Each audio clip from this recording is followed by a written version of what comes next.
মুসাফা করার পর বুকে হাত দেওয়ার বিধান কি? অনেকে এটা করতে দেখা যায়। নাপাক শুকনা জায়গায় ভিজা হাত বা কাপড় লাগলে কি নাপাক হয়ে যাবে? অ্যাক্সিডেন্টের কারণে আমার পায়ে প্লাস্টার লাগানো হয়েছে, এটা ভেজানো যাবে না, এমত অবস্থায় গোসল ফরজ হলে কি করব? আল্লাহর কাছে বিপরীত লিঙ্গের প্রতি আকর্ষণ কমানোর দোয়া করা যাবে কিনা? কিভাবে বিপরীত লিঙ্গের আকর্ষণ কমানো যায়? আমার ঠান্ডাজনিত সমস্যা আছে, ঠান্ডা পানি দিয়ে অজু করলে সমস্যা হয়, তায়াম্মুম করা যাবে কি না? ইমামের সাথে নামাজ আদায়ের সময় দেখা যায় আমার দরুদ শেষ হওয়ার আগেই তিনি সালাম ফিরিয়ে ফেলেছেন, এক্ষেত্রে করণীয় কি? বাড়ির মালিকের অনুমতি ছাড়া বাড়ির দেয়ালে মাহফিলে পোস্টার লাগানো যাবে কিনা? আমি সূচিবায়ুর রোগে আক্রান্ত। আমি যখন বই ধরি তখন আমার মনে হয় আমার হাতে ধুলো ময়লা থাকার কারণে বই আমাকে বদদোয়া দিবে। আমার প্রশ্ন হলো, বই কি আসলে দোয়া করতে পারে? চলুন তাহলে আর দেরি না করে যে সমস্ত প্রশ্ন আমাদের কাছে চলে এসেছে ইতিমধ্যে সেগুলোর উত্তর দেওয়ার ফলে আমরা প্রবেশ করি। সামাজিকতার কারণে মোহর লেখা হবে 10 লক্ষ টাকা, আসলে চুক্তি থাকবে মোহর 5 লক্ষ টাকা, এটা জায়েজ হবে? না, মোহরের ফিগার যা থাকবে সেটাই লিখবেন। এটা তো এক ধরনের প্রতারণা করা, এই প্রতারণা করা জায়েজ নয়। দ্বিতীয়ত, এখানে এই যে মানুষকে দেখানো, মানুষের কাছে ভালো সাজার চেষ্টা করা, এটা আরেকটা দুশ্চরিত্র, একটা দুঃস্বভাব, একজন ইমানদারের সাথে এটা যায় না।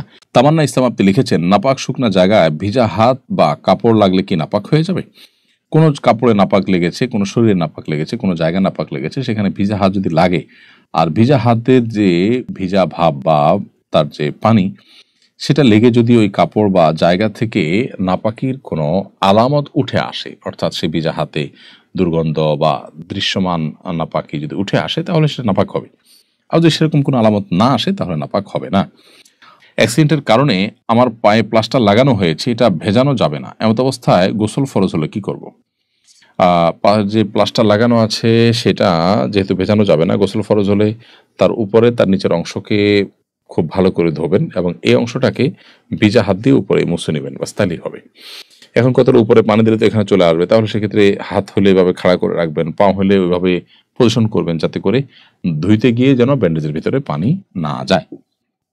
তো ব্যান্ডেজের বাইরের যে অংশগুলো আছে সেগুলো আপনাকে ধুইতে হবে, আর ব্যান্ডেজের অংশটাতে এসে ভিজা হাত দিয়ে উপরে মুছে নিলে চলবে, মাসা করে নিলে চলবে।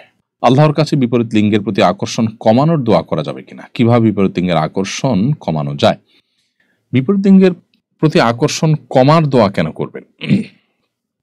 আকর্ষণ কমা বা আকর্ষণ না থাকা এটা তো অসুস্থতা। আপনি আপনি পর্দাহীনতা থেকে মুক্তির জন্য নিজেকে পরিচ্ছন্ন রাখবার জন্য আল্লাহর কাছে দোয়া করবেন যে আল্লাহ আমার মনের ভিতরে যেন পরনারীদের প্রতি বাজে চিন্তা না আসে বা দৃষ্টিকে যেন আমি হেফাজত করতে পারি, আপনি সেই দোয়া করবেন। আপনি নিজের কোনো শক্তি বা নিজের কোনো সামর্থ্যকে নষ্ট হওয়ার দোয়া আপনি আল্লাহ তাআলার কাছে করবেন না। আর যদি এখানে আকর্ষণ কমানো বলতে আপনি নিজেকে নিয়ন্ত্রণ করা বোঝেন, তাহলে ঠিক আছে, সে অর্থে তো আপনি দোয়া করতেই পারেন। এমডি শিহাব লিখেছেন, আমি সূচিবায়ুর রোগে আক্রান্ত। আমি যখন বই ধরি তখন আমার মনে হয় আমার হাতে ধুলো ময়লা থাকার কারণে বই আমাকে বদদোয়া দিবে। আমার প্রশ্ন হলো, বই কি আসলে দোয়া করতে পারে? না, বইয়ের কোনো দোয়া বদদোয়া নেই। আপনার এই সূচিবায়ুটার কোনো মানে নাই বা এটাকে পাত্তা দেওয়ার কোনো কারণ থাকতে পারে না। বই আপনাকে কখনো দোয়া বা বদদোয়া দিতে পারে না। সূচিবায়ুর এই রোগটা থেকে মুক্তির জন্য আপনার যে কাজটি করতে হবে তা হলো আপনাকে ইগনোর করতে হবে। ইগনোর হলো এর ঔষধ।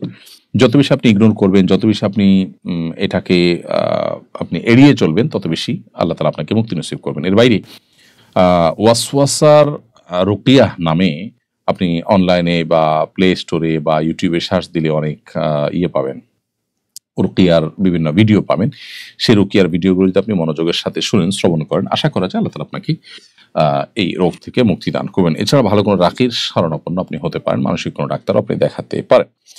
বাড়ির মালিকের অনুমতি ছাড়া বাড়ির দেয়ালে মাহফিলে পোস্টার লাগানো যাবে কিনা? কোনো বাড়ির মালিকের দেয়ালে পোস্টার লাগাতে যদি মনক্ষুণ্ণ হন, অসন্তুষ্ট হন, তাহলে সেখানে তাকে ইগনোর করে পোস্টার লাগানো যাবে না, কারণ এতে তার হক নষ্ট হবে। আরেকজনের জায়গাতে তার অনুমতি ছাড়া এই ধরনের কাজ করা জায়েজ নয়, যেটা আজকাল আমরা অহরহ করি। অনেক সময় ওয়াজ মাহফিলে পোস্টার এরকমভাবে লাগায়, যেটা অনুচিত।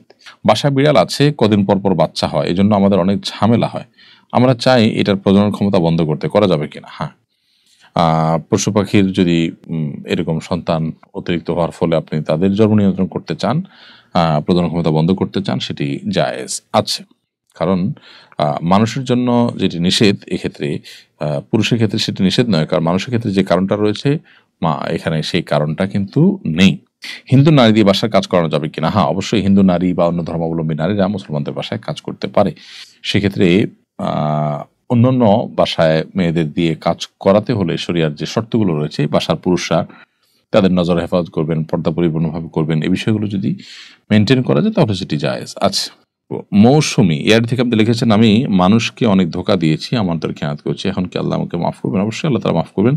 তবে যাদের আমাদের খেয়াত করেছেন, যদি আর্থিক আমানত হয় বা সম্ভ্রমগত মর্যাদা রক্ষা না করে যে আমানত নষ্ট করা সেটা হয়ে থাকে, তাহলে সেক্ষেত্রে আপনি সংশ্লিষ্ট ব্যক্তির কাছ থেকে মাপ চাইবেন, আল্লাহর কাছে মাপ চাওয়ার পাশাপাশি আল্লাহ তালা অবশ্যই ক্ষমা করবেন। আর যদি সেরকম বিষয় না হয়, যে মানুষের কাছে ক্ষমা চাওয়ার মতো না হয়, তাহলে সেক্ষেত্রে আল্লাহ সুবহানাহু ওয়া তাআলার কাছে খাঁটি অন্তরে তওবা করবেন এবং আমানত যেগুলো খেয়ানত করেছেন সেগুলো ব্যাক করবার কোনো ওয়ে থাকলে আপনি সেই চেষ্টা করবেন। ইমামের সাথে নামাজ আদায়ের সময় দেখা যায় আমার দরুদ শেষ হওয়ার আগেই তিনি সালাম ফিরিয়ে ফেলেছেন, এক্ষেত্রে করণীয় কি?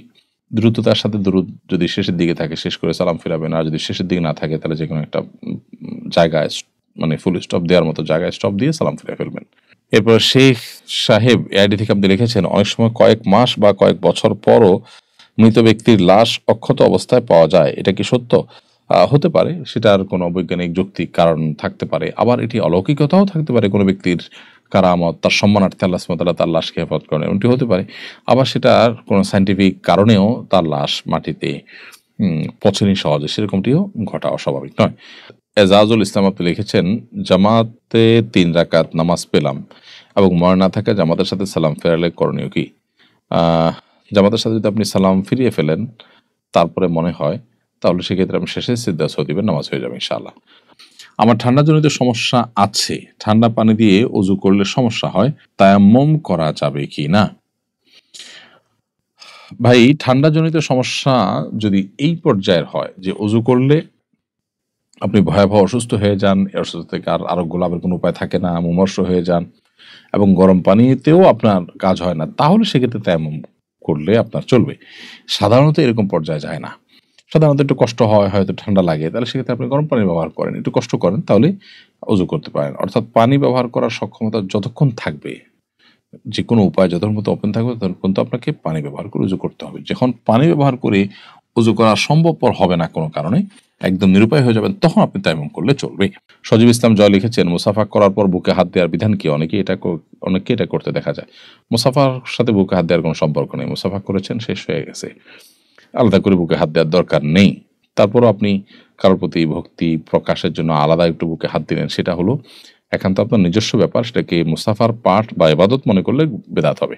প্রিয় দর্শক, দেখতে দেখতে অনুষ্ঠানের একেবারে শেষ প্রান্তে আমরা চলে এসেছি, সময় হয়েছে বিদায় নেয়ার। জাযাকুমুল্লাহ খাইর। আসসালামু আলাইকুম ওয়া রাহমাতুল্লাহি ওয়া বারাকাতুহু।